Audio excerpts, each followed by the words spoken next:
පවත්වන්නට යෙදුනේ අද දිනයේදී 2026 6/12 නිට්ටඹු පොලිසියෙන් මෝෂමක් අනුරාධපුර අධිකරණයට ඉදිරිපත් කරලා පල්ලේගම හේමරතනගේ DNA පරීක්ෂණය කර ලේ සාම්පලයක් ලබා ගැනීමට අවසර ඉල්ලලා තියෙනවා.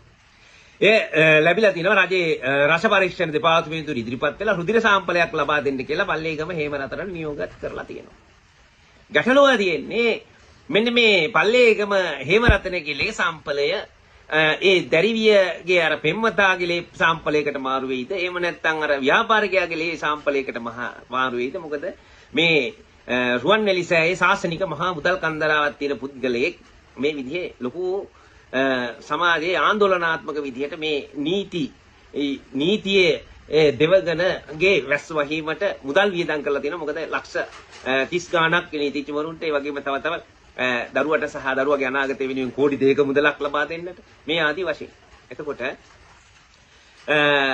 මෙන්න මේ ලෝකේ කවුරු කොහොම ජීවත් වුණත් තමන් කරන පුංචි අකුසලයකට පාපී ක්‍රියාවකට උකුණු හිසක් තරම්වත් අවකාශයක් මේ මහා විශ්වයේ කොතනකවත් නැති බව තමයි බුදුදහමේ සඳහන් වෙන්නේ.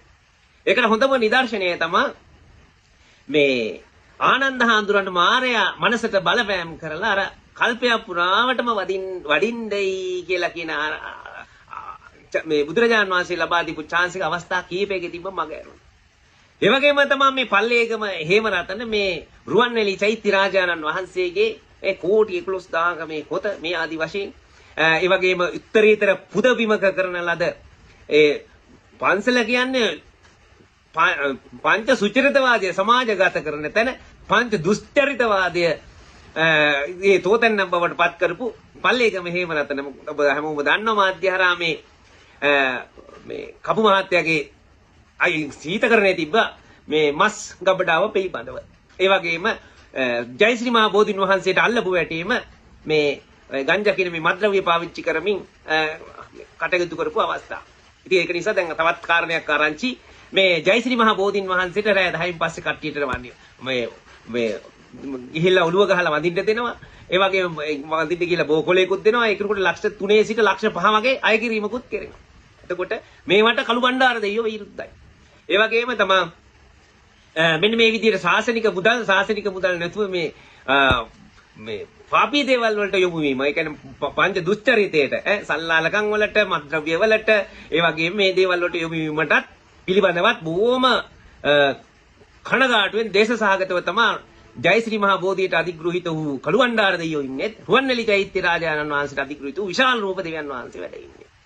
එතකොට මෙන්න මේ ජෛව සාම්පලය හේමරතනකින් ගත්ත ජෛව සාම්පලය ස්වාධීන රස පරීක්ෂණ ආයතන කීපයකට අරගෙන ඒ වගේම තමයි රුසියාව වැනි මේ ඉතාම දියුණු මට්ටමින් මේ පරීක්ෂණ කරන තැනකට අරගෙන මේ වගේ ඒ ජෛව සාම්පලයේ හේමරතනගේම ජෛව සාම්පලද මේ දැරිවියගෙන් පාපිස්සේ ගත්ත රෙදි කෑල්ලේ ජෛව සාම්පල මේද කියන එක විනිවිද භාවයෙන් යුතුව ක්‍රිස්ටල් කියන ආකාරයට විනිවිද භාවයෙන් යුතුවම අධිකරණයට හොවා දැක්වීම පිළිබඳ මුළු ලෝකයක් අවදියෙන් ඉන්න මොහොතක්. ඉතින් ඒක නිසා වර්තමාන පවතින මේ අනුර ප්‍රමුඛ ආණ්ඩුවෙන් කළ යුතු විශේෂ කාර්යය වන්නේ මේ මන්ත්‍රීනි සංසදය කියලා මේ අපේ මේ සංජීවිනී අබේකෝන් කියන මේ නීතිඥවරියට බලපෑම් කරන එක නෙවෙයි. කරන්න ඕනි කාර්යය වන්නේ මෙතෙක් කල ඒ පොලිසියේ කාර්යය මන්දගාමී වීම පිළිබඳව අදාළ පොලිස් ක්‍රියාකලාපය පිළිබඳ විශ්‍රාමික විනිසුරුවරුන්ගෙන් සමන්විත වූ පොලිස් කොමිසමක් පත් කරලා ඒ පිළිබඳ විමර්ශනයක් සිදු කිරීම තමයි සිදු කළ යුතු තිබෙන්නේ.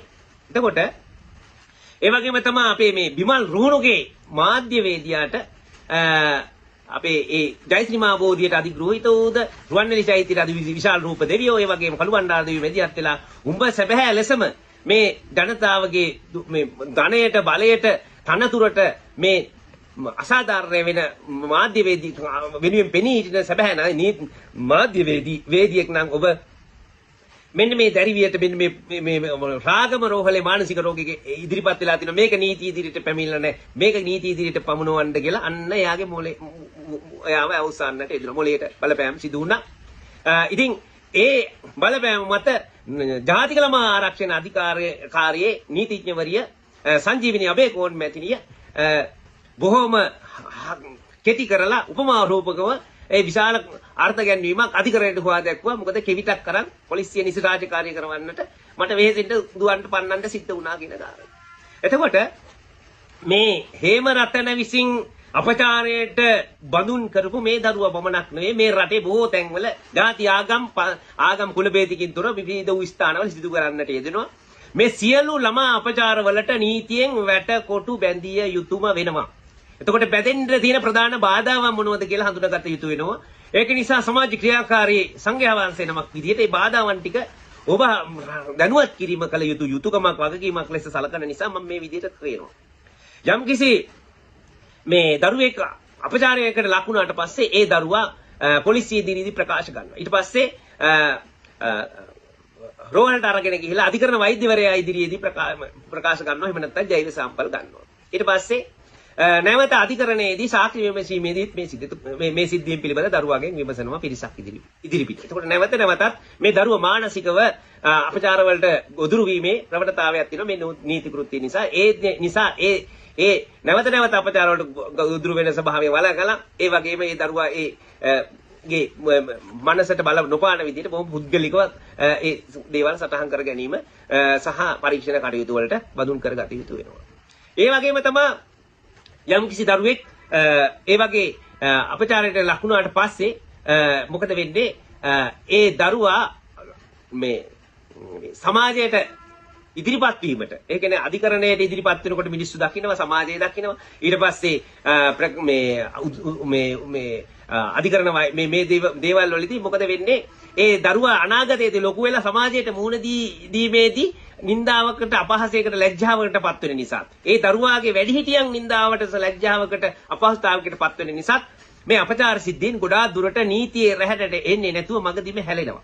එතකොට මේ හැලීම නිසාම මේ මොකද වෙන්නේ? මේ අපචාර තව තවත් උග්‍ර වෙන තත්යකට පත් වෙලා තියෙනවා. ඒක නිසා ඒ වළකා ගැනීමට මේ ළමා අපචාර පිළිබඳ නඩු මේ අදාළ මහේස්ත්‍රාත්තුමා හෝ නීතිපතිතුමා හෝ ඒ අදාළ නීති කෘත්‍ය කරන ඉහළම නිලධාරිතුමාගේ කාමරයක් තුල මේ කටයුතු සිදු වෙනවා නම් තම වඩාත් යෝග්‍ය වන්නේ.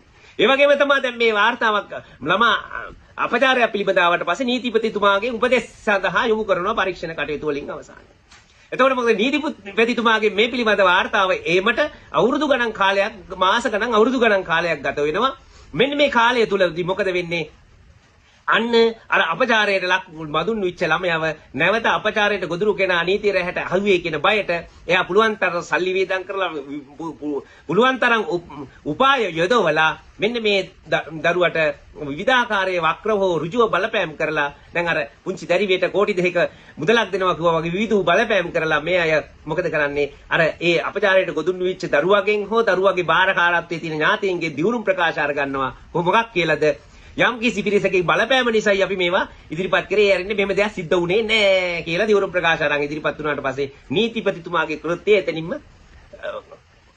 නවතිනවා. එතකොට නීති ඉදිරියට මේ අපරාධයක් වෙලත් මේක ඉදිරියට පැමිණීමක් වෙලා නිසි දඬුවම් ලැබීම සිද්ධ වෙන්නේ නැහැ. ඉතින් ඒක නිසා මේ අඩුපාඩු තැන් සකස් කරගෙන නීතියේ තියෙන අඩුපාඩු තැන් සකස් කරගෙන කටයුතු කිරීම තුළින් මේ අපේ දේශයේ මල් කැකුළු ආරක්ෂා කර ගැනීමට හැකියාව ලැබෙනවා. ඒ ඇරෙන්න නම් අපි නම් දකින්නේ නැහැ මේ ළමා අපචාර මේ සමාජයෙන් තුරන් කරවීමේ වැඩපිළිවෙලව සාර්ථක වෙයි කියන කාරණය.